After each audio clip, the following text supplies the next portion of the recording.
සුව වේවා සුබෝ වේවා ඔබට රටට මුළු ලෝකයටම ආයු වැඩේවා නිරෝගී වේවා සුවපත් වේවා. මේ කැමරාව පිටිපස්සේ ඉන්න උදවිය කතා කරන හිතන පතන දේවල් ඔබට දැනෙනවා පේන්න පටන් ගන්නවා. ඒ මේ කැමරාවේ රූපරාමුව හදාගත්තම ෆ්‍රේම් එක සහ ඒ ෆ්‍රේම් එකට අහු වෙන දේවල් දුන්නා. අපිට ඇහෙනවා වැඩේ පටන් ගන්න කලින් මේ මැදිරියේ කතා වෙන දේවල්. අපේ කපිල අයියා කියනවා ඊයේ වැස්ස මාර වැස්ස මහා වැහි පොඩ්ඩක් වැස්ස නේද කියලා ඊයේ වැහැපු වැහි පොඩ්ඩ මාරයි නේද කියලා. කොළඹ අහස ඊයේ ගුගුර වැස්සා අකුණු ගහ වැස්සා කොළඹ අහස ඒ මේ බබ් කාලේ මේ වැස්ස වහිනවා. ඊළඟ කන්නේ වගා කරන්න ඕනේ කරන නයිට්‍රජන් ටික එහෙම තමයි ගිනි වතුරෙන් ලබා දෙන්නේ. මේ කතාව ඇහුණයින් පස්සේ මහින්ද ප්‍රසාද් මස්සිඹුල රචනා කරපු කෘතියක් යොවුන් නවකතාව තමයි මේ පාර රජත පුස්තක සම්මානය දිනන්නේ අපොයියාව. අපොයියාව පුතේ හරි ලස්සන කතාවක් කියනවා. මුතුහර කියලා දරුවෙක් තමයි කතානායකයා වෙන්නේ. දරුවට වැඩිය ඔය අකුරු කියන්න ලියන්න ඉස්කෝලේ වැඩවලදී දරුවා ඉස්සරහින් ඉන්න දරුවෙක් නෙවෙයි. හැබැයි කිරියම්මයි මේ දරුවයි අතර පුදුම සම්බන්ධයක් තියෙනවා. ඉස්කෝලේ ටීචර්ලා ඉස්කෝලේ මහත්තුරු ඉස්කෝලේ නෝනලා බනිනවා මේ දරුවගේ අකුරු කැතයි කියලා. මේ පැමිණිල්ල දරුවා ඇවිල්ලා කිරියම්මට කියනවා. කිරියම්ම කියනවා උඹ ගමන් බිමන් යද්දී ඔය පාරේ තියෙන කඩවල් වල බෝඩ් ඊට පස්සේ ලෝරි වල පිටිපස්සේ ගහලා තියෙන අකුරු ඔය අකුරු රටාවල් හොඳට මතක තියාගනින්කෝ කිරියම්ම දෙනවා මුතුහරට උපදෙසක්. මුතුහර ඔය විදිහට තින් ගමන් බිමන් යද්දී පාර දෙපැත්තේ තියෙන බෝඩ් වල තියෙන අකුරු රටා ලෝරි වල තියෙන අකුරු රටා ඒවා හිතේ තියාගන්නවා. කිසි දෙයක් නැහැ. ඔය අතරේ ඔය ඊයේ කොළඹට වැස්ස වගේ ලොකු වැස්සක් වහිනවා. වැහැලා ඇල ඉවුර දෙගොඩ තලා යනවා. ඒ වැහැපු දවසට පස්සෙන්දා උදේ පාන්දරම කිරියම්ම මොකද කරන්නේ? අර මුතුහරව එක්ක යනවා ඇල ඉවුර ගාවට. හරියට ඇල දෙගොඩ තලා ගිහිල්ලා දෙපැත්තේ වැලි තලාවල් හැදිලා වැලි පිල්ලක් වගේ. කිරියම්ම කියනවා පොඩි එකාට පුතේ දැන් උඹ මතක් කරගත්ත අර අකුරු රටා තියෙනවනේ. ඒවා මේ ඇල ඉවුර ඇඳපන්කෝ ඇඟිල්ලේ. ඔහොම දවස් දෙක තුනක් කරනවා.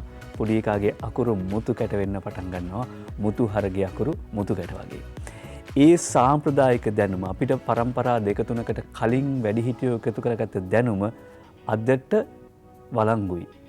කොතනදද කොහොමද කියලා තීරණය කරන්න ඕනේ වර්තමානිකයෝ. අපි ජාතක පුවත්පත්වල ප්‍රධාන සිරස්වල මොනවද කියලා බලමු.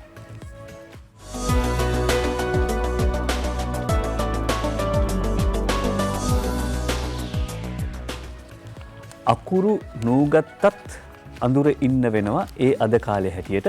හැබැයි ලයිට් බිල ගෙව්වේ නැතොත් ඒ කියන්නේ විදුලි බිල ගෙව්වේ නැතොත් අඳුර ඉන්න වෙයිදෝ. අද දිනමින පුවත්පතේ ප්‍රධාන සිරස්වලේ බිල් නොගෙවූ අයට දිගටම විදුලිය දීමෙන් ලංවීමට කෝටි 2840ක පාඩුවක්. ලංවීමට බැරි පාඩුවක්. කෝටි 2840ක පාඩුවක්. ශ්‍රීරන් රණසිංහයි වාර්තා කරන්නේ දිනමින පුවත්පතේ ප්‍රධාන සිරස්වලේ ලක්ෂ 63න් පාරිභෝගිකයන් ලක්ෂ 63න් ලක්ෂ 62ක්ම මාස ගානකින් බිල ගෙවලා නැහැ. ඒ නිසා ගල් අඟුරු ආනයනයත් කොටුවට ගිහිල්ලා තියෙනවා. මේ වසරේ පාඩුව කෝටි 9000 පණි හෝටල් සහ කම්හල් වලින් කෝටි 1720ක පොල්ලක් කියලා දිනමින පුවත්පත වාර්තා කරනවා. බිල නොගෙව්වත් අඳුරේ එහෙම නැත්නම් කොහොමත් ඉස්සරහට අඳුරේද දවස් දෙක තුනක් කියලා දිවයින පුවත්පතේ ප්‍රධාන සිරස්වලේ දුටුවම ඔබට හිතෙයි යුගදනවි අහෝසි නොකොලොත් රටම අඳුරේ හෙට ප්‍රදේශ 19ක විරෝධතා සටන් අරඹන බව ලංකා ඒකාබද්ධ ලංවීම ඒකාබද්ධ වෘත්තීය සමිතිය සඳහනය කියයි චමින්ද සිල්වා වාර්තා කරන්නේ.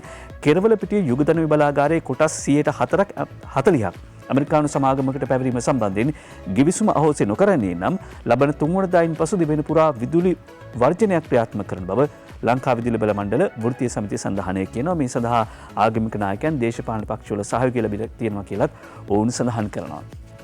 ඊළඟට ඊයේ දවසේ තවත් අවධානයට ලක් වෙච්ච පුවතක් අද පුවත්පතේ ප්‍රධාන සිරස්වල හැටියට වාර්තා කරනවා. ඒ තමයි එක රටක් එක නීතියක් ගේන්න ජනපති බලකායක්. බලකායට සමාජිකයන් 13ක් සභාපති ධූරය ඥානසාර හිමිට. ජනාධිපති ගෝඨාභය රාජපක්ෂ මහත්මයාට ඇති බලතල අනුව නම් කළ මේ ජනාධිපති කාර්යසාධක බලකායේ සභාපතිවරයා ලෙස පූජ්‍ය ගලගොඩත්තේ ඥානසාර හිමියන් පත් කර තිබෙන අතර එහි ලේකම් ලෙස ජනාධිපති ජ්‍යෙෂ්ඨ සහකාර ලේකම් ජීවන්ති සේනානායක මහත්මිය පත් කර තිබෙනවා. මේ කාර්යසාධක බලකායේ සෙසු සමාජිකයන් ලෙස මහාචාර්ය දයානන්ද බණ්ඩා, මහාචාර්ය ශාන්තිනාදන් විජේසිංහ, මහාචාර්ය සුමේද සිරිවර්ධන, එන්.ජී. සුජිත් පණ්ඩිතරත්න, නීතිඥ ඉරේෂ් සෙනවිරත්න, නීතිඥ සංජය මාරඹේ, එරන්ද නවරත්න, පානි වෑවල, මෞලවි මොහොමඩ්, ඒ කියන්නේ ගාල්ල උල්මා සභාවේ කතිකාචාර්ය මොහොමඩ් ඉන්තිකාබ්, කලීල් රහුමාන් සහ අසීස් නිසාර්දීන් කියන මහත්වරුන් කටයුතු කරනවා කියලා සඳහන් කරනවා. අද පුවත්පත කියන විදිහට ශ්‍රී ලංකාව තුළ එක රටක් සහ එක නීතියක් ක්‍රියාත්මක කිරීම සම්බන්ධයෙන් අධ්‍යයනය කර ඒ සඳහා පනත් කෙටුම්පතක් සකස් කිරීම එම කාර්ය සාධක බලකායට පැවරෙන මූලික කාර්යය. හැබැයි දමිල සහ කාන්තා නියෝජනයක් නෑ කියලා කියන උනට ලේකම්වරිය කාන්තාවක් ජීවන්ති සේනානායක මහත්මිය ජනාධිපති ජ්‍යෙෂ්ඨ සහකාර ලේකම්වරිය. එතකොට සභාපති ධූරයට පත්වීම ගලගොඩත්තේ ඥානසාර හිමියන් ඊයේ කතාබහට ලක් වෙන කාරණාව. ඒක කැලයක් සුද්ධ පවිත්‍ර කරනවා වගේ වැඩක්. හැබැයි ලැබුණු තනතුරේ වැඩ කටයුතු උපරිමයෙන් කිරීමට කටයුතු කරනවා. බොදුබල සේනා සංවිධානයේ මහලේකම් පූජ්‍ය කලගොඩත්තේ ඥානසාර හිමියන් කියනවා. අද පුවත්පත කියනවා එක රටක් එක නීතියක් බලකාය විහිළු සහගතම ජනාධිපති බලකායයි කියලා සමගි ජනබලවේග කරන චෝදනාවත් අද පුවත්පත වාර්තා කරනවා. ඒ අතරේ බුද්ධික සමරවීර වාර්තා කරනවා ද මෝර්නිං පුවත්පතේ ප්‍රධාන සිරස්තලය Police investigation into Easter attacks concluded. පොලිසිය කරපු පරීක්ෂණ පාස්කු ප්‍රහාරය සම්බන්ධ ඒවා අවසන් වී තිබෙන බව මහජන ආරක්ෂා පිළිබඳ අමාත්‍ය ආචාර්ය රියාද් මිලාල් සරත් වීරසේකර මහත්මයා සඳහන් කරනවා. ඒ අනුව මේ වාර්තාව නීතිපතිවරයා වෙත නිකුත් කර තිබෙනවා, යවා තිබෙනවා ඉදිරි උපදෙස් ලබා ගැනීම සඳහා. මේ සමහරු චෝදනා කරනවා පොලිසිය එහෙම නැත්නම් මේ පාස්කු ප්‍රහාරය සම්බන්ධ පරීක්ෂණ යටගහන්න හදනවා, එහෙම නැත්නම් මන්දගාමීව සිද්ධ වෙන්නේ කියලා. හැබැයි අපි ඉතාමත්ම කඩිනමින් අවුරුදු 2කමාරක් ඇතුළත විශාල කාර්යභාරයක් කළා. මේක සුපරීක්ෂාවෙන් කරන්න ඕන දෙයක්. ඒ කියන්නේ නඩු අහක දාන්න, නඩු කඩන්න බැරි වෙන විදියට සියලුම කරුණු හරියට සමීක්ෂණය කළා තමයි කරන්න ඕනේ මේ කටයුත්ත. ඒ නිසා අපිට සිද්ධ වුණා දුරකථන සංවාදම විතරක් 1,10,000ක් වලට සවන් දෙන්න. ඒ වගේම මීට අමතරව අධිචෝදනා 24ක් බහර දීමට නියමිතයි. ඊට පස්සේ 23,700ක් චෝදනා ගොනු කිරීමට නියමිතයි කියලා සඳහන් කර සිටිනවා.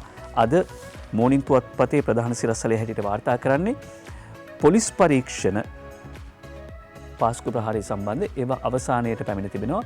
ඒ වාර්තා නීතිපතිතුමාට යවලා තිබෙනවා. මේ අතරේ පූජිත ජයසුන්දර සහ පූජිත ජයසුන්දර හිටපු පොලිස්පතිවරයාට සහ හේමසිරි ප්‍රනාන්දු හිටපු ආරක්ෂක ලේකම්වරයාට එරෙහි නඩු කටයුත්තත් නිම වුණා කියලා ජාතික පුවත්පත් වාර්තා කර සිටියා.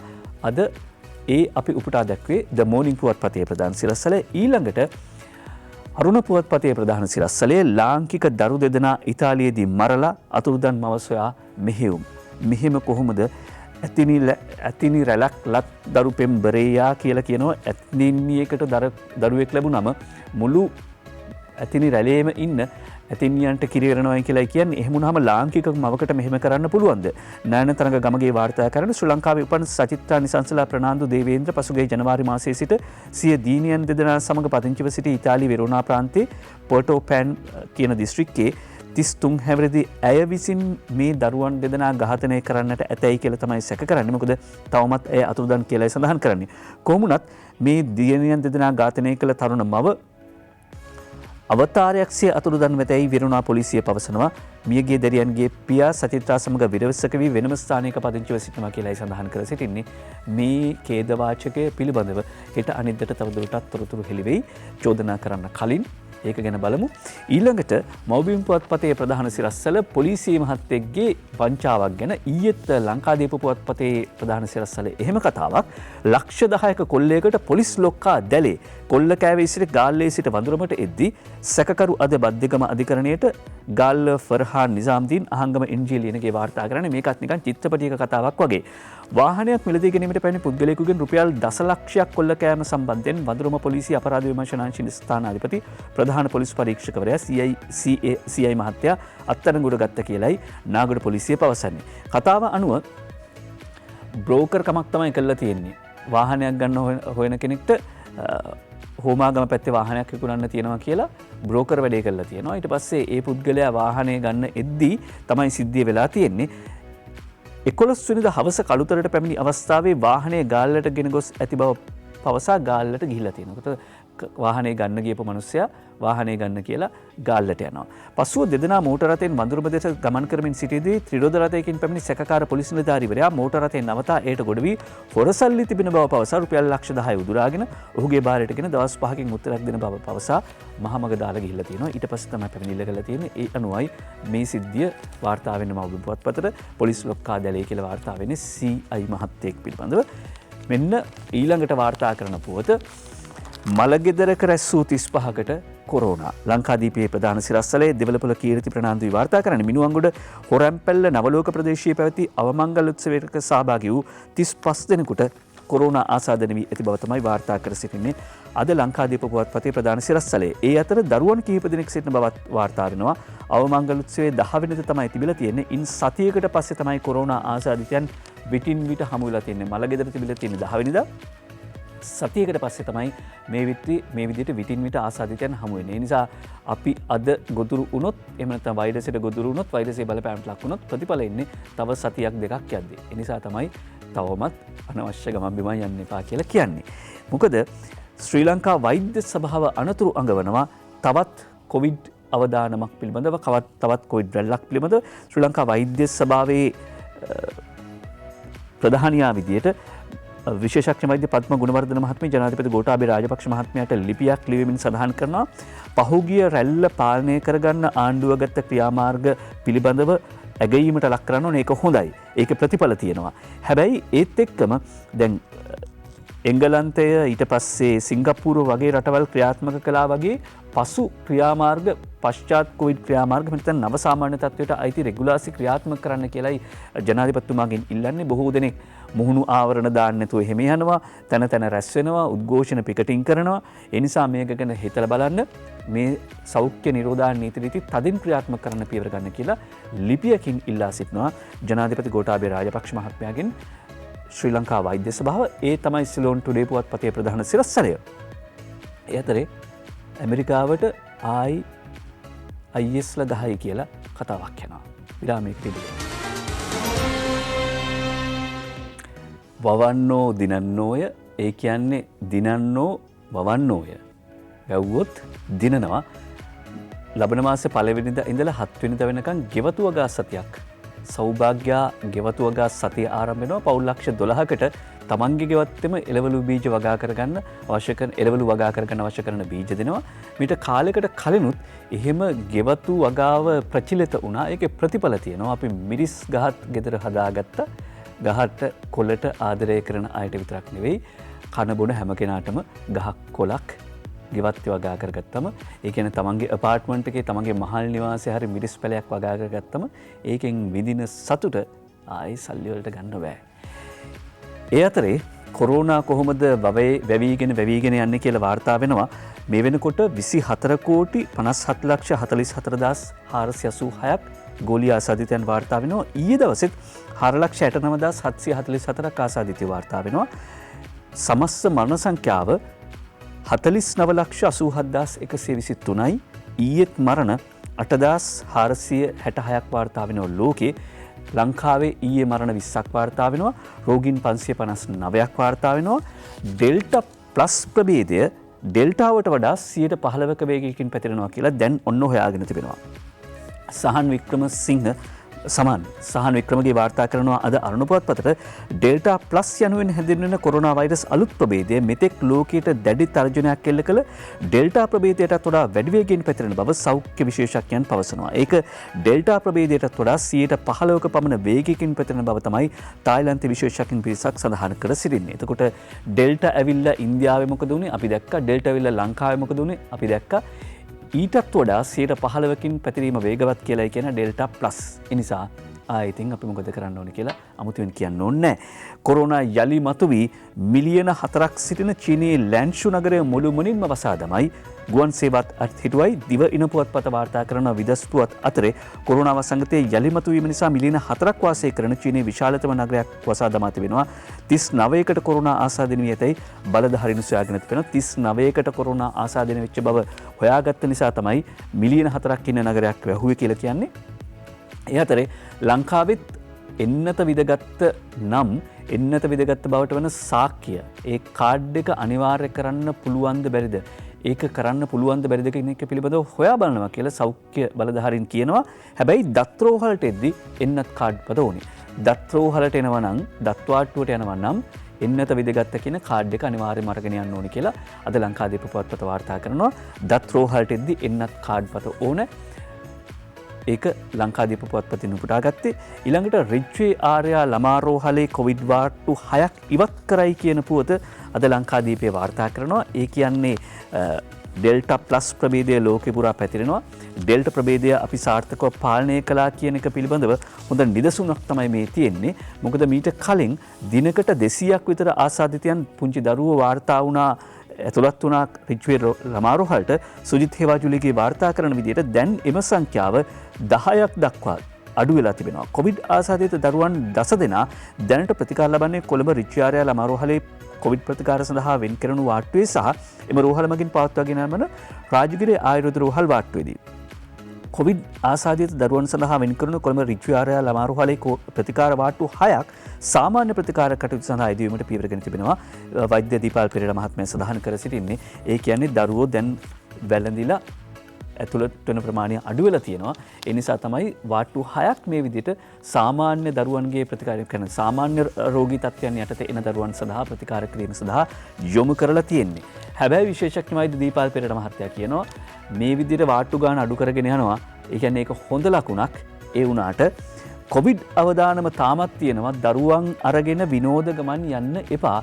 ළමා රෝග විශේෂඥ වෛද්‍ය දීපාල් පෙරේරා මහත්මිය ඉල්ලීමක් කරනවා සුජිත් හේවාජුලිගෙන්. සුජිත් හේවාජුලිගේ තමයි වාර්තා කර සිටින්නේ ඉල්ලීම කරන්නේ අපෙන් එතුමා. එතුමා සඳහන් කරන විදිහට මේ තත්ත්වය සමහර දරුවන් රැගෙන විනෝද චාරිකාවල සවාරිවල ගිහිල්ලා කියලා අපිට අනාවරණ වෙනවා. ඒ වගේම ඒ ගියපු ඇතම් අයට පහුගිය කාලේදී කොවිඩ් ආසාදනය වී තිබිච්ච අය. ඒ වගේම පහුගිය කාලේ කලින් රැල්ල අපි දැක්කා කොවිඩ් ආසාදනය ව්‍යාප්තව එහෙමනම් ඒක වේගවත් උනේ විනෝද සවාරි වලින් පස්සේ. ඒ නිසා ටිකක් සැලකිලිමත් වෙන්න ඕනේ. දැම්ම දරුවෝ එක ට්‍රිප් යන්න එපා. අවුරුදු කාලේ ට්‍රිප් ගිහිල්ලා අපි කොහොමද විඳෙවි කියලා හොඳට මතකයි. උණ සෙම් ප්‍රතික්ෂා වැනි රෝග ලක්ෂණ වලින් පෙළෙන දරුවන් පාසල් වලට යැවීමෙන් වළකින්නේ තමයි ඉල්ලා සිටින බවත් රෝගී දරුවන් පාසල් යැවීමෙන් යලි කොවිඩ් අවදානම් මත මේ හැකි බවත් එතුමා සඳහන් කරනවා. ඒ වගේම දරුවන් අතරමඟ සෙනග ගැවසෙන ස්ථානවලට හෝ වෙළඳ සැල් වලට රැගෙන නොගොස් කෙලින්ම පාසල් වලට එක යන්න. ආයෙ පාසල ඉවරුණායින් පස්සේ කෙලින්ම ගෙදරට එක්කන් එන්න. ආයෙ ටොපි චොකලට් ගන්න. එහෙම නැත්නම් කඩේ පිළි එහෙම තැන්වල නතර වෙන්න එපා කියලා විශේෂඥ වෛද්‍ය දීපාල් පෙරේරා මහත්මයා කියනවා. කොවිඩ් තවම තියෙනවා. ඩෙල්ටා ප්ලස් ප්‍රභේදය 15%ක වේගයෙන් පැතිරෙනවා. එහෙම අවදානමක් තියෙද්දි ගමන් බිමන් යද්දි ප්‍රවේශම් වෙන්න ඕනේ කියලායි කියන්නේ. කොහොම ගමන් බිමන් යෑමක්ද අපි කරලා තියෙන්නේ? එන්න දක්ෂිණ අධිවේගී මාර්ගයේ දවස් 10කදී වාහන ගිහිල්ලා තියෙනවා 9 ලක්ෂයකට වැඩි ප්‍රමාණයක්. වාහන 9 ලක්ෂයකට වැඩි ප්‍රමාණයක් ගිහිල්ලා තියෙනවා දක්ෂිණ අධිවේගයෙන් දින 10කදී කෝටි 24.9ක ආදායමක් ඉක්ුත් 15 වනදා සිට 25 වනදා දක්වා. ඒ කියන්නේ අර දීර්ඝ සතියන්ත නිවාඩුවක් තිබුණානේ. අන්න ඒ කාලේ දවස් 10 ඇතුළත වාහනවලින් ගියපු වාහනවලින් දක්ෂිණ අධිවේගී මාර්ගයේ ආදායම කෝටි 24.9. 24 කෝටි 9 ලක්ෂයක ආදායමක් ලැබිලා තිබෙනවා. සාමාන්‍යයෙන් ගත්තම වාහන ලක්ෂ 10කට ආසන්න ප්‍රමාණයක් මේ ගමන් ගිහිල්ලා තියෙනවා. එතකොට දීපාල් පෙරේරා විශේෂඥ වෛද්‍යතුමා කියන ට්‍රිප් යන්න එපා කියලානේ. දරුවෙක් විශේෂයෙන්ම යන්න එපා අවදානම තියෙනවා කියලානේ. කොහොම ගමනක්ද අපි ගිහිල්ලා තියෙන්නේ. ඒකේ ප්‍රතිඵල අනිත් පැත්තෙනුත් පේනවා. රිය අනතුරු වලින් දිනකදී 13ක් මරුට. රිය අනතුරු වලින් දිනකදී 13ක් මරුට මෙන්න අපි කොයිතරම් ඉක්මන් ගමන් ගිහිල්ලා තියෙනවද කියලා පැහැදිලි. පොලිස් මාධ්‍ය ප්‍රකාශක නිහාල් තල්දුව මහත්මියට දක්වමින් වාර්තා කර සිටින්නේ අද ඒ පුවත. ඊළඟට සිමෙන්ති හිඟයටත් ඩොලර් හලස් වෙලා සමාගම් කිහිපයක් ගෙන්වීම නවතලා කියලා ලංකාදීපේ වාර්තා කරනවා. සිමෙන්ති හිඟයටත් ඩොලර් හරස් වෙලා ඒ නිසා සමාගම් කිහිපයක් ගෙන්වීම නවත්තලා මේකේ ප්‍රතිඵලයක් විදියට ඉදිකිරීම් කර්මාන්තය ගැටලු ගණනාවකට මුහුණ දෙනවා කියලා වාර්තා වෙනවා. ඉදිකිරීම් කර්මාන්තකරුවන්ට ඉදිකිරීම් ක්ෂේත්‍රයේ නියැලි අයට මේසන් බාස් උන්නැහැලට මේ සියලු දෙනාට මේ ගැටලුව බලපානවා. යනවා සිමෙන්ති නෑ.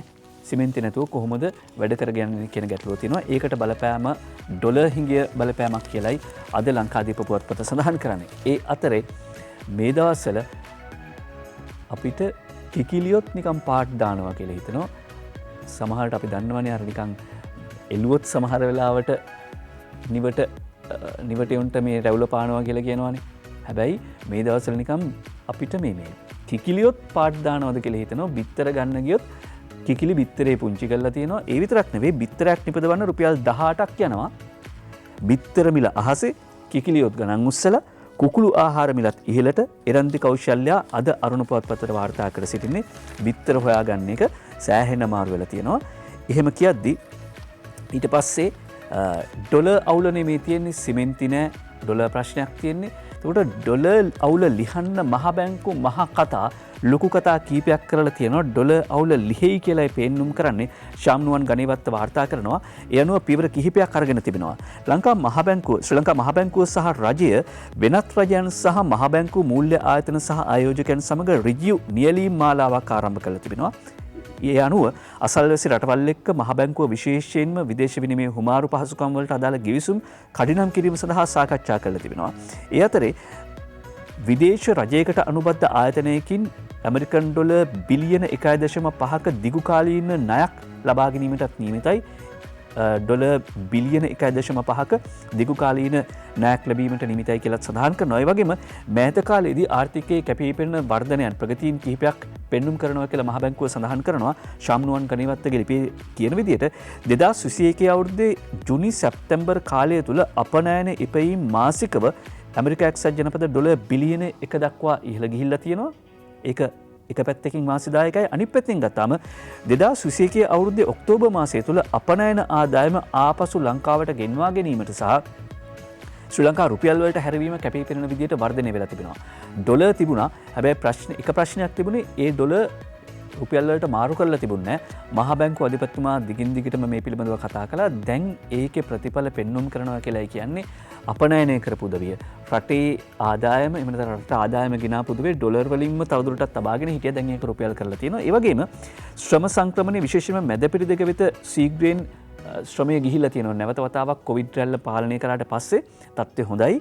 ඒ නිසා බොහෝ දෙනෙක් නැවත වතාවක් විදේශ රැකියාව සඳහා පිටත්ව ගියා.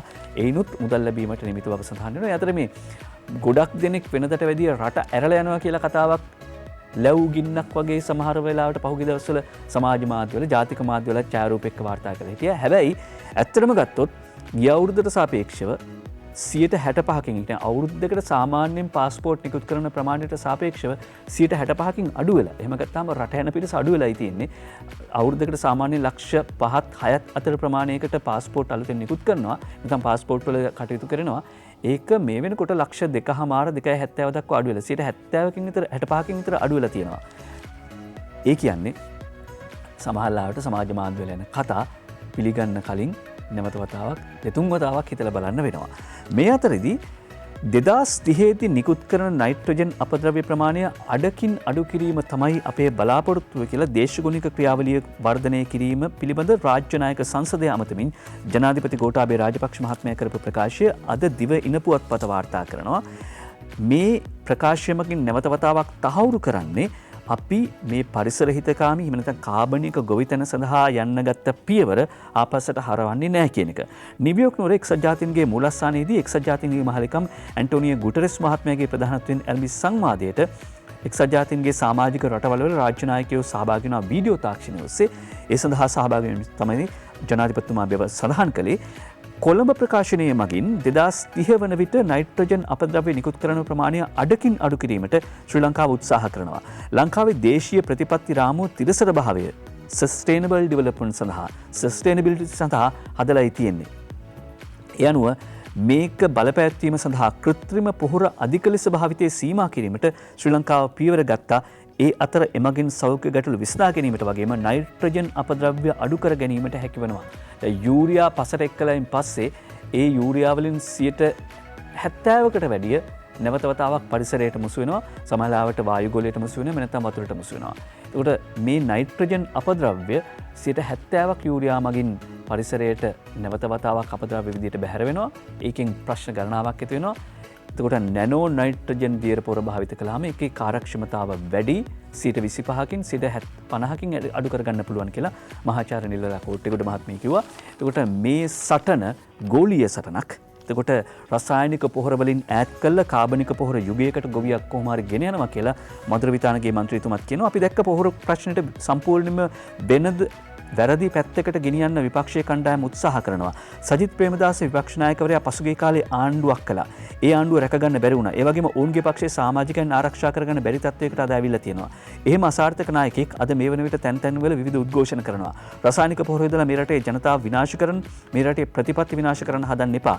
අද අපි අලුත් වැඩපිළිවෙලකට ගිහිල්ලා තියෙනවා. අද තමන්ගේ ප්‍රදේශවල පාර දෙපැත්තේ තිබෙන පුරන් වෙලා තිබෙන කුඹුරු වල වැඩ පටන් අරගෙන තිබෙනවා. පැවති ක්‍රමවේදය සම්පූර්ණයෙන් පරිවර්තනයකට ලක් වෙලා තිබෙනවා. ඒ පරිවර්තනය වන විට එහි යම් ගැටලු තිබෙනවා. හැබැයි ඒ ප්‍රශ්න ගැටලු වලට උත්තර මේ වෙනකොට ආණ්ඩුවක් විදිහට අපි හොයාගෙන තිබෙනවා. ඒක ක්‍රියාත්මක කරනවා. එහෙම මද්‍රවිතානගේ මන්ත්‍රීතුමා කියද්දී මේ පාර්ලිමේන්තුවට ආපු නැති නලින් ජයතිස්සක හිටපු පාර්ලිමේන්තු මන්ත්‍රීතුමා ජනතා විමුක්ති පෙරමුණේ ඔහු කියනවා හොරගල් අහුලන්නේ නැතිව පොහොර නැව ගැන ඇත්ත රටට හෙළි කරන්න. හොරගල් අහුලනවා පිට වරායෙන් පිටත කොළඹ වරායෙන් පිටත නැව නවත්තලා තියෙන්නේ.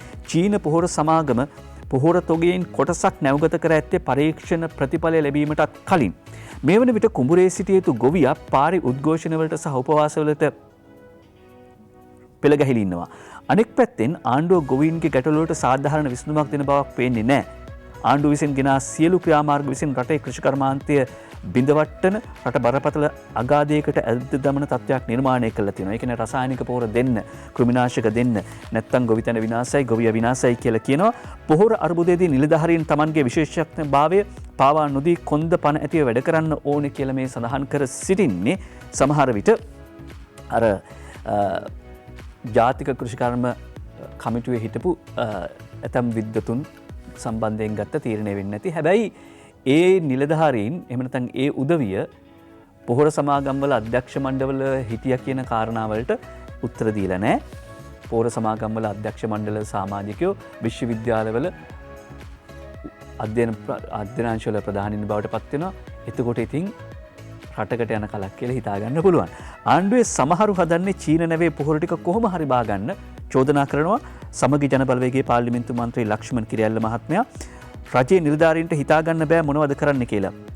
ඒ අනුව කොහොම හරි මේ පොහොර ටික චීනයට බය වෙලා ගොඩ බාන්න තමයි හදන්නේ කියලා ලක්ෂ්මන් කිරියල්ල මන්ත්‍රීවරයා චෝදනා කරනවා. හැබැයි මහින්දානන්ද අලුත්ගමගේ ඇමතුමා කියනවා චීන පොහොර කොහොමත්ම බාන්න දෙන්නේ නැහැ. ප්‍රතික්ෂේප කළ චීන පොහොර නැව කිසිසේත්ම මෙරටට ගෙනෙන්නේ නැහැ. පොහොර මාෆියා සමග නිලධාරීන් සහ මාධ්‍යත් කටයුතු කරනවා. අනුර බාලසූරිය සහ කමල් බෝගොඩයි වාර්තා කර සිටින්නේ රසායනික පොහොර මාෆියාවට යට වෙලා ඒ සමාගම්වල උපදේශන සේවාවන් ලබා දෙන ඇතම් නිලධාරීන් කාබනික පොහොර වැඩපිළිවෙල ආපස්සට හැරවීමට කටයුතු කරන බව කෘෂිකර්ම මැති මහින්දානන්ද අලුත්ගමගේ මහත්මයා කියනවා. රසායනික පොහොර මාෆියාව සමග ඇතම් නිලධාරීන් සහ මාධ්‍ය කටයුතු කරන බවත් මේ නිසා තමන්ට සහ රාජ්‍ය ඇමතිවරයාට රජයේ කාබනික පොහොර වැඩසටහන ඉතා අමාරුවෙන් කරගෙන යාමට සිදුව තිබෙන බව ඊයේ බත්තර මුල්ලේ කෘෂිකර්ම අමාත්‍යාංශයේ පැවති මාධ්‍ය සාකච්ඡාවකදී සඳහන් කළා. මේ නිලධාරීන්ගේ නම් දන්නවා. හැබැයි ඒ නම් එලි කරොත් මොකද වෙන්නේ? මෙතන වැඩ කරන්න මිනිස්සු නැති වෙනවා කියලා. නිකමට හොයලා බලන්න කෘෂිකර්ම අමාත්‍යාංශයේ වැඩ කරපු ඉහළ නිලධාරීන් බොහෝ දෙනෙක් පෙන්ෂන් ගියාට පස්සේ විශ්‍රාම ගත්තයන් පස්සේ ඒ පොහොර ගෙන්නන සමාගම්වල රසායනික කෘමිනාශක ගෙන්නන සමාගම්වල ඉහළ තනතුරු දරනවා. එතකොට ඒ සම්බන්ධය කලින් ඉඳලම තියෙනවා. මීට කාලයකට කලින් කෘෂිකර්ම අමාත්‍යාංශයට ගියාට පස්සේ ඒකේ තියෙන මේ කැලෙන්ඩරේ පවා මේ රසායනික පොහොර ගෙන්නන සමාගම්වල ඒ තරම් ඉතාම කිට්ටු මනුස්ස සම්බන්ධයක් මනුස්සකමක් තිබුණ මේ දේවල් අතරේ. ඒ වගේම මේ හරිත විප්ලවය කියලා ගෙනාපු සංකල්පය ඉතාමත්ම සංවිධානාත්මකයි. ඒ කියන්නේ මේ රසායනික පොහොර ටික විකුණ ගන්න තුන්වෙනි ලෝකයේ රටවල් වගේ අපේ වගේ රටවල් වලට හරිත විප්ලවය කියලා යටත් විජිත වාදීන් ක්‍රියාත්මක කරපු වැඩවල ඉතාමත්ම සංවිධානාත්මකයි. දක්ෂයෝ තෝරගත්තා. ඉගෙන ගන්න පුළුවන් දක්ෂයෝ තෝරගත්තා. කෘෂි ක්ෂේත්‍රයේ ඉගෙන ගන්න පුළුවන් දක්ෂයෝ තෝරගෙන ඒ අයට ශිෂ්‍යත්ව දුන්නා. එන්න කියලා PhD ආචාර්ය උපාධිය දුන්නා. දැන් ඒ අය තමයි පස්සේදී රටේ ජාතික කෘෂිකර්ම ප්‍රතිපත්තිය හදන්නේ. ඊළඟට පාසල් විෂය නිර්දේශය හදන්නේ. විශ්වවිද්‍යාලවල විෂය මාලාවන් හදන්නේ. අර ශිෂ්‍යත්ව දීලා උගන්නලා ගත්ත උදවිය. ඒ කියන්නේ ඔලු හොදලා ගත්ත උදවිය. එතකොට එක්ක ඔවුන් දැනුවත්ව හෝ නොදැනුවත්ව තමන් ඉගෙනගත්ත විදියටම තමයි ඒ පාඨමාලා හදන්නේ. ඒ කියන්නේ රසායනික පොහොර තියෙන්න ඕනේ. රසායනික පොහොර නැතුව හරියන්නේ නැහැ. සමහර උදවියෙක් කිව්වා මේ ඉන්දියාවෙන් ගෙන්නන්නේ වතුර කියලා. සමහර වියතුන්. හැබැයි ඒකයි අපි කියන්නේ අපිට ඕනේ කරන්නේ බහුජාතික සමාගම් වලට වග කියන උගත්තු නෙවෙයි රටට වග කියන උගත්තු. රටකට උගත්තු ඕනේ කරන්න බැහැයි කියලා කියන දේවල් කරන්නේ කොහොමද කියලා යෝජනා කරන්න. ඒක තමයි උගතුන්ගේ කාර්යභාරය. පොහොර මාෆියාව සමග රාජ්‍ය නිලධාරීන් කටයුතු කරනවා කියලා කියන්නේ ඒ නිසා. මුලින්ම පොහොර නැහැ කියලා ගොවීන් එළියට බැස්සුවා. ඉන්පස්සේ පොහොර ගෙනාවම ඒකේ බැක්ටීරියා තියෙනවා කිව්වා. ඒක නැවතුවම චෝදනා කරනවා ඒවට මුදල් ගෙවන්න හදනවා කියලා. මේ අයුරින් විවිධ චෝදනා කළා. මේ හදන්නේ නැවත රසායනික පොහොර ගෙන්නන තැනට. ඒ නිසා මේක පිටුපස්සින රසායනික පොහොර මාෆියාව විශාල ආයෝජනයක් කරනවා. අද වන විට ගොවි ජනතාව ගොවි බිමට ගිහිල්ලා තියෙනවා. අද වෙනකොට ඇත්තටම ගොවි ජනතාව ගොවි බිම වලට ගිහිල්ලා තියෙනවා. මම ඊයේ පෙරේද ගම්පහ දිස්ත්‍රික්කයේ තැන් කීපයක නිකන් යන ගමන් දැක්කා. නැවත වතාවක් ගොවි බිම වපුරන්න සූදානම් කරලා තියෙනවා. ඇමතුමත් කියනවා අම්පාර දිස්ත්‍රික්කයේ ගොවි ජනතාව ගොවි බිමට ගිහිල්ලා තියෙනවා. ගොවීන් වගා කිරීම පටන්ගෙන තිබෙනවා. ඒ නිසා මේ පිළිබඳ අනියත බියක් ඇති කරගන්න ඕනේ නැහැ. අනියත බියක් ඇති කරගන්න ඕනේ නැහැ කියලා ඊළඟට සීගිරිය විශේෂ වාර්තාකරු සහ දඹුල්ල කේකේ ආරිදාස මව්බිමටත් වාර්තා කර තිබුණා. කාබනික පොහොර වලින් වගා කරන්න බෑ, පැල හැදෙන්නේ අස්වැන්න ගන්න බෑ කියලා කියන කවුරු හරි ඉන්නවනම් විශේෂයෙන්ම නාමල් කරුණාත් ඉන්නවනම් එන්න ඔය යන ගමන් දඹුල්ලේ ඔරලෝසුවට රෝමේ කොහොමද කාබනික පොහොර වලින් ලස්සනට වගා කරලා තියෙන්නේ කියලා ජනගමන් බලාගෙන යන්න කියලා ඉල්ලීමක් කරනවා. ඒ අතරේ රත්නපුරේ රතුළුණු වගාවෙන් ශාස්ත්‍රීය අස්වැන්නක් අක්කරයකින් 20 ලක්ෂයක ආදායමක්. රත්නපුරේ මේ රතුළුණු බීජ වගා කරන්න බෑ කියලා ගොඩක් අය කිව්වා. හැබැයි කෘෂිකර්ම දෙපාර්තමේන්තුව උපදෙස් දුන්න කොහොම හරි මේ වැඩේ කරන්න කියලා ප්‍රතිඵල තියෙනවා. දැන් ගොවි ජනතාව සතුටින් ඉන්නේ. අක්කරයකින් ලක්ෂක 20ක ආදායමක් තියෙනවා කියලා ගොවි ජනතාව සතුටින් කියනවා. අද වාර්තා කරනවා මව්බිම පුවත්පත. ඊළඟට ආයෝජකයන් දිරිමත් කරමින් කොල්ලුපිටියේ නව වෙළඳ සංකීර්ණ ව්‍යාපෘතිය කඩිනම් කරන කියලා අග්‍රාමාත්‍ය මහින්ද රාජපක්ෂ මහත්මිය උපදෙස් ලබා දෙනවා. ඒක වාර්තා කරනවා අද දිනමින පුවත්පතට නුවන් කොඩිකාර. ඒ වගේම රෙජිස්ට්‍රාර් තනතුර දීමේදී අධිකරණ අමාත්‍යාංශය සමග කතා කර සාම විනිසුරුකමත් පිරිනැමීමට පියවර ගන්න කියලා එතුමා උපදෙස් ලබා දෙනවා නිලධාරීන්ට. ඒ වගේම රෙජිස්ට්‍රාර් තනතුර සඳහා විශ්‍රාම වැටුපක් හරි එහෙම නැත්නම් මොකක් හරි ආරක්ෂණ ක්‍රමයක් අඩුතරමින් රක්ෂණ ක්‍රමයක් හරි ක්‍රියාත්මක කරන්න පුළුවන්ද කියලා හොයන්න කියලා අග්‍රාමාත්‍යතුමා උපදෙස් ලබා දෙනවා. ආයෝජකයන් දිරිමත් කරමින් කොල්ලුපිටිය නව වෙළඳ සංකීර්ණත් විවෘත කරන්න කියලා ඉක්මනින්ම ඒ ව්‍යාපෘති කඩිනමින් පටන් ගන්න කියලා උපදෙස් ලබා දෙනවා. වොක්සගන් නෙවෙයි, කුරුණෑගල නෙවෙයි, මේ මතුගමදී එකලස් කළ පළමු මෝටර් රථයේ වෙළඳ පොළට ඩයනවුදංගිනේ වාර්තා කරන්නේ 30% දේශීය අගය එකතු කිරීමකින් නිර්මාණය කරපු නිෂ්පාදනය කරපු ලංකාවේ ප්‍රථම මෝටර් රථය වෙළඳපොළට නිකුත් වුණා. ඒක නිරීක්ෂණය කරන්න කර්මාන්ත ඇමති විමල් වීරවංශ මහත්මයා සහභාගී වුණා කියලා ඡායාරූප එක වාර්තා කරනවා. ඊළඟට මව්බිම තවදුරටත් වාර්තා කරනවා. ඊයේ අපි වාර්තා කළා අංගොඩ ප්‍රදේශයේ වෙච්ච ඝාතනය පිළිබඳව. අංගොඩ මීගහවත්ත මිනීමැරුමට කුඩු කිලෝ 400ක මුදල් ගණතුණුවක් මුල් වුණාදයි සැකයක්. පොලිස් පරීක්ෂණ ආරම්භ වී තිබෙනවා. කීර්ති මින්ඩි සහ කොළඹ ජයසිංහයි වාර්තා කරන්නේ සැකකරුවන්ගේ හෙල්මට්, ජැකට්, මාළඹේ කෙහෙල් කොටුවක් තිබිලා හමු වෙලා තිබෙනවා. අංගොඩ මීගහවත්ත ප්‍රදේශයේදී නාන්දුනන තුවක්කුකරුවන් විසින් පසුගියදා සිදු කළ වෙඩිතැබීම මත්කුඩු කිලෝ 400ක මුදල් ගණතුණුවක් සම්බන්ධයෙන් පැවති ආරවුලක් මත සිදු වූයේ දැයි සැකයක් මතුව තිබෙනවා. ඒ පිළිබඳව සොයා බලනවා කියලායි මව්බිම් පුවත්පත සඳහන් කරන්නේ. එතකොට මේ ඝාතනයට ලක් වුණේ අංගොඩ ලොක්කගේ ගෝලයා. අංගොඩ ලොක්කගේ ගෝලයා ඝාතනය කළේ අංගොඩ සෙල්ටාගේ සොහොයුරා බව හෙළි කියලා 30 වෙනි පෙරේදා සහ එෆාස්ලම් වාර්තා කරනවා. ජිලේ මේ පාතාල භාෂාවෙන් සඳහන් ජිලේ ගැන නිවැරදි ඔත්තුවට පොලිසියෙන් ලක්ෂ 25ක් දෙන්න සූදානම්. නිවැරදි ඔත්තුව දුන්නොත් කියලා. ඒ අතරේ අද වාර්තා කරනවා ඉෂාර් රත්නකාර අරුණ පුවත්පතට කතෝලික නායකයන්ගේ ප්‍රකාශ සම්බන්ධයෙන් සොයා බලන්න අධිකරණය නියෝග කර තිබෙනවා. කතෝලික නායකයන්ගේ ප්‍රකාශ ආරක්ෂාවට තර්ජනයක් දැස් යන්න අධිකරණයේ නියෝග කොළඹ අගරාධිකරු මැල්කම් කාදිනල් රංජිත් හිමිපාණන් ඇතුළු කතෝලික නායකයන් Zoom තාක්ෂණය ඔස්සේ පැවැත්වූ සාකච්ඡාවකදී ජාතික ආරක්ෂාවට අගතියක් වුණ ආකාරයේ ප්‍රකාශයක් නිකුත් කරන ලදයි කියන සිද්ධිය සම්බන්ධයෙන් පුළුල් පරීක්ෂණ පවත්වන ලෙස අධිකරණය නියෝග කර තිබෙනවා.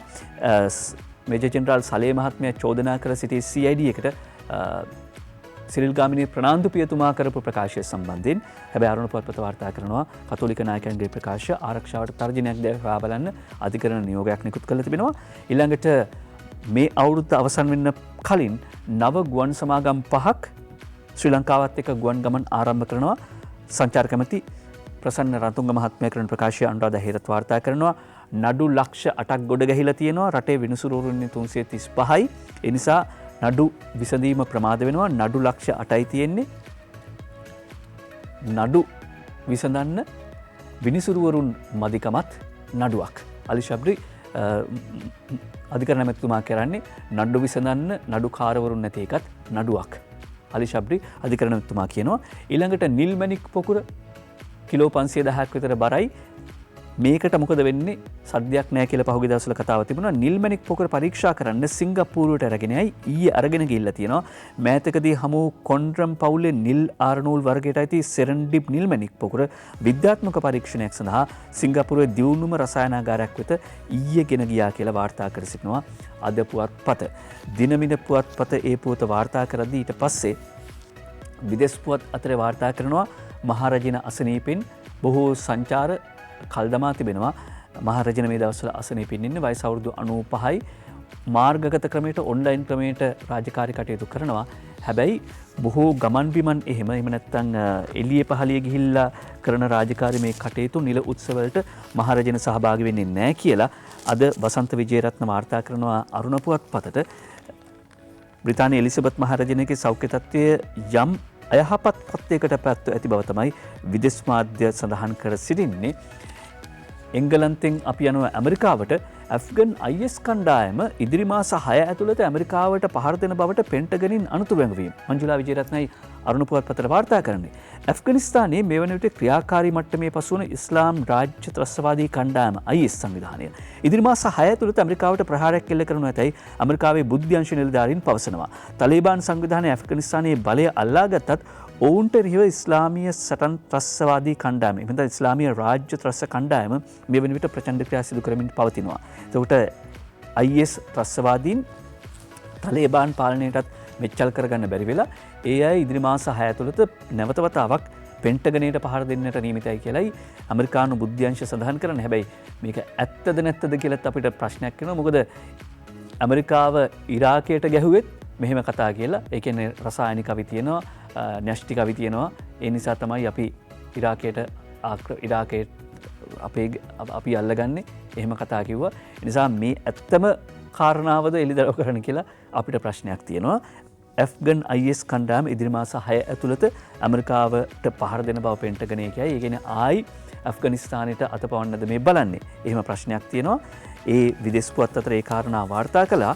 ඊට පස්සේ අපි යනවා දිනමින පුවත්පත වාර්තා කරන පුවතකට උපාධිධාරීන්ගේ ගැටලු ප්‍රශ්න පිළිබඳව වාර්තා කරනවා. කොළඹටම කොළ බෙදෙන උපාධිධාරියා මහ ගොවියෙක්. එදා කෘෂි රසායනික පොහොරේදූ කීරපලා වෙනුවට අද ඔහු මුළු රටටම බෙදා දෙන්නේ වස විසින් තොර සහතික කරන ලද කාබනික කීර වර්ග. එදා තැපැල් 90 බයිසිකලයක් ගාල් තැන අද ගාල් කොට තිබෙන්නේ ප්‍රාඩෝ වර්ගයේ සුපිරි මෝටර් රථයක්. එදා ප්‍රියංකරට සමච්චලට හිනැහුණු අය අද ඔහු සමග හිතපුරා හිනා වෙන්නේ මේ අභියෝගය ජනක මිනිසා ආදර්ශයට ගනිමින්.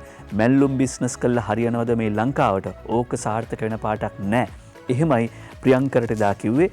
එදා ප්‍රියංකර දිහා හිනාවෙන් බලපු උදවිය අද ප්‍රියංකර දිහා ප්‍රියංකර හිනාවකින් යුක්තව බලනවා කියලයි චතුර ගීතනාත් බණ්ඩාර සහ චාරූප වාර්තා කරන සමන්ත විජේසිරි අද දිනමින පුවත්පතට වාර්තා කරන්නේ. කාගේ හරි ඉගැන්වු බස් වලට යට වෙලා බෝඩ් අල්ලගෙන පාරේ ඉන්නවට වඩා මෙන්න උපාධිධාරීන්ට කරනවා නම් කරන්න වැඩ. කොළඹට කොළ බෙදෙන උපාධිධාරියා මහ ගොවියෙක්. කොළඹට කොළ බෙදෙන මහ ගොවියා උපාධිධාරියෙක්. දැන් මොනර කොළ නිල් කොළ අත ගන්නේ කොළ බෙදෙන ගොවියෙක්. ඔහු උපාධිධාරියෙක්. ඔහුගේ උපාධි සහතිකය රාමු කරලා පැත්තක තියලා නැහැ. ඔහු විශ්වාස කරන්නේ උගන්වන්නත් ඕනේ ආණ්ඩුවෙන් රස්සාවල් දෙන්නත් ඕනේ ආණ්ඩුවෙන් කියලා. උගන්වන්න ඕනේ ආණ්ඩුවෙන්. හැබැයි අපිට පුළුවන් වෙන්න ඕන රස්සාවල් දෙන්න කියලා ප්‍රියංකර විශ්වාස කරන්නේ. ඒ අතරේ ආණ්ඩු කරන්න ඕනේ වැඩ කරන මිනිස්සු ඉන්නවා. පතුරු ගැලවී හැලෙන දේශීය සිනමාවේ ඉතිහාසය සංරක්ෂණය කරන මිනිස්සෙක් ඉන්නවා කියලා. මිනිස්සෙක් කියන වචනේ කිව්වේ ගෞරවයෙන්. සෝබා කෝලිවංශය වාර්තා කර සිටින්නේ අද අරුණ පුවත්පතට මේ විශේෂාංග ලිපිය. සිනමාවේ උන්නතිය වෙනුවෙන් කටයුතු කිරීමට වෙන්න වූ රාජ්‍ය ආයතන වන ජාතික චිත්‍රපට සංස්ථාව ඒ පිළිබඳ නිහඬ පිළිවෙතක් අනුගමනය කරනවා. පතුරු ගැලවී හැලෙන දේශීය සිනමා ඉතිහාසය ආරක්ෂා කිරීම සඳහා චිත්‍රපට සංස්ථාව නිහඬ පිළිවෙතක් අනුගමනය කරද්දී ලංකාවේ තිබෙන පළමු සහ එකම සිනමා කෞතුකාගාරය පවත්වාගෙන යන්නේ හේමප්‍රිය කණ්ඩායම විසින්. ඒ ඔහුගේ පෞද්ගලික ධනයෙන්. සිනමා සංරක්ෂණය හා කෞතුකාගාර සංරක්ෂණය පිළිබඳ ඔහුට තියෙන උනන්දුව කොයිතරම්ද කියලා මේ හේමප්‍රිය කණ්ඩායම සිනමා කෞතුකාගාරයේ ඡායාරූප ගුණ දිහා බැලුවම පේන්න තියෙනවා. අද අරුණ පුවත්පත වාර්තා කරන්න ආණ්ඩුවක් කරන්න ඕනේ වැඩ කරන මිනිස්සෙක් තමන්ගේ වියදමින් පැරණි සිනමා ශාලාවල ඇති ක්‍රියාකාරී තත්ත්වයේ ඇති පැරණි යන්ත්‍ර සූත්‍ර මේ වන විට ඒවා නිෂ්පාදිත රටවල් වල හෝ සංරක්ෂිතව නැතිවීමට තියෙන්න පුළුවන්. දැනට ලංකාවේ සමහර පැරණි චිත්‍රපට ශාලාවල තියෙන යන්ත්‍ර සූත්‍ර ඒවා නිෂ්පාදනය කරපු සමාගම් වලවත් දැනට නැතුව ඇති. ඒ නිසා මේ පරණ යන්ත්‍ර සූත්‍ර කොහොම හරි සංරක්ෂණය කරන්න කටයුතු කරන්න කියන ඉල්ලීම තමයි ඔහු නිහඬව මේ කරන්නේ. ඒ අතරේ ජ්‍යෙෂ්ඨ මාධ්‍යවේදී මේ උදේ පාන්දර පත්තර සිරස්සල කියවන අපි ණයගැති බන්දුල පද්මකුමාර මහත්මයාගේ ලිපියක් අද පියගැට පෙළේ සටහන් කරනවා මව්බිම පුවත්පත. එතුමා මනසින් නිරෝගී කියන කාරණාව සාක්ෂාත් කරන්නත් හරි ලස්සන සිරිතක් සහ ආධුනිකයන්ට වටින සිරිතක් හෙළිදරව් කරන්නත් තමයි විශේෂයෙන්ම මේ ලිපිය උපුටා ගත්තේ. බල්ලා කැටුව යන කාන්තාව සහ විරාගය බන්දුල පද්මකුමාර මහත්මයා ලියන මෙන්න මේ ලිපියේ තියෙන මේ සිරිත තමයි සිත් ගන්නාසුළු වන්නේ. මට නරඹන්නට වාසනාව ලැබුණු උසස් චිත්‍රපට පිළිබඳ පුවත්පත් සංග්‍රහ ආදියේ පළවුණු විචාර ලිපි කපා අලවාගත් මොනිටර් පොතක් මාසතුව තිබේ. ගම්පෙරළිය, නිදානය, ඔපූ සංසාර, Days of Matthews, රෂෝමාන්, Man and Woman වැනි චිත්‍රපට රසක් පිළිබඳ ලියවුණු විවිධ ලිපි සහ විචාර මේ පොතේ අලවා ඇත. දශක දෙකක පමණ කාලයක් තිස්සේ මේ පොත මාසුරකින්නේ සමරු පොතක් සේය. එදා මෙවන් සම්භාවනීය නිර්මාණයන්ගෙන් මා ලැබූ චමත්කාරය නැවත විඳගන්නට සිත්වෙන මොහොතක මම මේ පොත පෙරලා බලමි. පොතේ පිටු අතරින් මගේ සිත අතීතයට දිවයයි. මම ඔපූගේ හෝ චාරුලතාගේ ලෝකයට පිවිසෙමි. නැත්නම් ගම්පෙරළියේ මහා කප්පිනවලවට හෝ මට පිවිසෙන්නට පුළුවන්ය. මේක හරි ලස්සන සිරිතක්. තමන් කියවන එනත තමන් බලන චිත්‍රපටි වලට අදාළව පුවත්පත්වල සංග්‍රහවල පළවෙන ලිපි කපලා එකතු කරා මේ වගේ මාධ්‍ය ක්ෂේත්‍රයේ දැවැන්තෙක් ඒ පොත දශක දෙකක් පමණ තිස්සේ සුරකිව තියාගත්ත කියනවා. එතකොට මේ වගේ ඇසූ පිරූතන් නැති මිනිස්සෙක්ට එහෙම පත්තරවල යන ලිපි කපලා ඒව සුරකිව තියාගන්න ඕනේද සමරු පොතක් විදිහට. ඒකේ වටිනාකම ඔහු කියනවා එකක් තමයි නැවත අතීතයට සැරිසරන්න අවස්ථාවක් ලැබෙනවා. අනිත් පැත්තෙන් ගත්තාම ඒ මොහොතේදී ඒ පිළිබඳ ලියවුණු කතිකාවත ස්පර්ශ කරලා බලන්න නැවත වතාවක් ස්මරණය කරන්න අවස්ථාවක් උදා වෙනවා. ආධුනික අපි වගේ අයට පත්තර කියවන හැටි විතරක් නෙවෙයි මේ වගේ ක්‍රියාමාර්ගවලින් ඇසූ පිරූතන් නැති බව ලබා ගන්න මනසින් නිරෝගී බන්දුල පද්මකුමාර මහත්මයා දීප මඟ පෙන්වීමට බොහොම ස්තුතියි. මහාචාර්ය කාලෝ ෆොන්සේකා දෙවන ගුණානුස්මරණය දෙනවා. මහාචාර්ය නිලන්ති ද සිල්වා මහත්මිය එක කරන සංවාදයක් අද යුතුයකමක් විදිහට සඳහන් කරනවා මව්බිම පුවත්පත. සමාජ දේහයට හෙදකම් කළ මානහිතවාදී දොස්තර කෙරණ විශ්වවිද්‍යාලයේ වෛද්‍ය පීඨයට බොහෝ දේ දායාද කර ඉන්නොනති අවසානයේ තමන්ගේ මෘතදේහය පවා වෛද්‍ය පීඨයට දන් දුන් මහාචාර්ය කාලෝ ෆොන්සේකා නම් සොඳුරු මානවහිතවාදියාගේ උදාර චරිතයෙන් අපට ගත හැකි සියලු පාඩම් ඉගෙන ක්‍රියාවට නැංවීම අපේ වගකීම වන්නේ කියලා මහාචාර්ය නිලන්ති ද සිල්වා මහත්මිය කියනවා. මහාචාර්ය කාලෝ ෆොන්සේකා කියලා කියන්නේ සමාජ දේහයට වෙදහෙදකම් කළ මානවහිතවාදී දොස්තර මහත්තයා. ඒ වගේම සමාජ දේහයට මානව දේහයට වෙදහෙදකම් කරනවා වගේම තනි දලයට ඒක දන්තයට වෙදහෙදකම් කරන පුවතක් වාර්තා කරනවා අද මව්බිම් පුවත්පත මඩාටුගම ප්‍රසංග ඒකනායක සංචාරක ආකර්ෂණය දිනාගත් කලාවැවේ තනි දලයාගේ පාදහා උරහිස්වල තුවාල වෙඩි තැබීමක් දැස්සකයක් කලාවැව ජාතික උද්‍යානයේ ඇත්පන්තියේ සිටින සංචාරක ආකර්ෂණය දිනාගත් විශේෂ ඇතකුණ තනි දලයා මේ දිනවල තුවාල ලබා සිටින අතර එමෙතට අවශ්‍ය ප්‍රතිකාර ලබා දීමට වනජීවී පශු වෛද්‍ය කණ්ඩායම මගින් ආරම්භ කර තිබෙනවා කියලා සඳහන් කර සිටිනවා. මේ කටයුත්ත පිළිබඳව වනජීවී නිලධාරීන්ට ස්තුතියි. ඊළඟට විරාමයට යන් කියලා කියනවා. විරාමයට යමු. එහෙම මිනිස්සු ඉන්නවා තමන්ගේ අතින් වියදම් කරගෙන සිනමාව සංරක්ෂණය කරන ඒ වගේම කනකරබඩු උකස්කර ආබාධිත කැස්බෑවන් රකින්න බෝධිසත්ව ගණයේ මිනිස්සු ඉන්නවා. කිත්සිරි කන්නංගර නුවන් ප්‍රියශාන්ත කියන්නේ එහෙම උදවිය බෙන්තොට දර්ශන කරනරත්න වාර්තා කර සිටිනවා අද දිව ඉන පුවත්පතට. දිවෙන පුවත්පතේ ඒ පුවතත් එක්කම අපි සූදානම් විරාමයක් ලබන්න කාටුන් බලනු පිණිස.